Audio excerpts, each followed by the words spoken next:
એક નિમ્ન હવાનું દબાણ જે બંગાળની ખાડીમાં ઉપસ્થિત થયું હતું તે તેજ ગતિથી ગુજરાત તરફ વધી રહ્યું છે અને તેના કારણે આજે ઓરેન્જ એલર્ટ, આવતીકાલે રેડ એલર્ટ અને 1 તારીખે ફરીથી ઓરેન્જ એલર્ટની ભારે પવન સાથે વરસાદની આગાહી સુરત જિલ્લામાં કરવામાં આવી છે.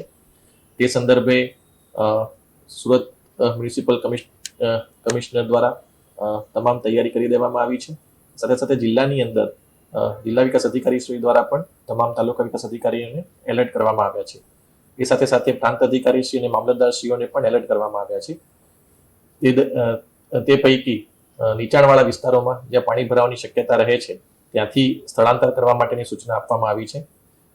સાથે સાથે આ વખતે ભારે પવન પણ સાથે આવવાની શક્યતા છે. તેથી જેટલા પણ લૂઝ સ્ટ્રક્ચર્સ છે તેને પણ ઉતારી દેવા માટે, હોર્ડિંગ્સ ઉતારી દેવા માટે તમામ નગરપાલિકાઓને પણ જાણ કરવામાં આવી છે.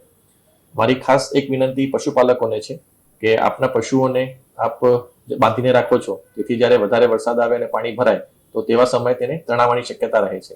તેથી જ્યારે વધારે વરસાદ આવે અને પાણી ભરાવાની શક્યતા જણાય તો પશુઓને ખુલ્લામાં રાખો, તેમને તાર સાથે કે કોઈ પોલ સાથે બાંધો નહીં, જેથી તે પોતાની રીતે જે સુરક્ષિત જગ્યા છે તે શોધી શકે. અગત્યની જે વાત છે કે આવતીકાલે 31મીએ ખૂબ જ ભારે વરસાદની શક્યતા છે.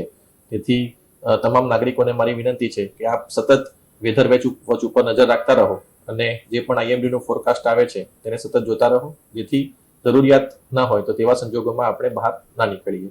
એટલે આપણે જે અત્યારે સમગ્ર તંત્ર દ્વારા તમામ તૈયારી કરી દેવામાં આવી છે, પરંતુ નાગરિકોને પણ મારી એ જ વિનંતી છે કે આપ પણ સચેત રહો અને સાવધાની પૂર્વક આપણે આજે 2 દિવસ જે ભારે વરસાદની આગાહી છે તે દરમિયાન કોઈ પણ પ્રકારનો અનિચ્છનીય બનાવ ન બને તેની પણ આપણે સૌ તકેદારી રાખીએ.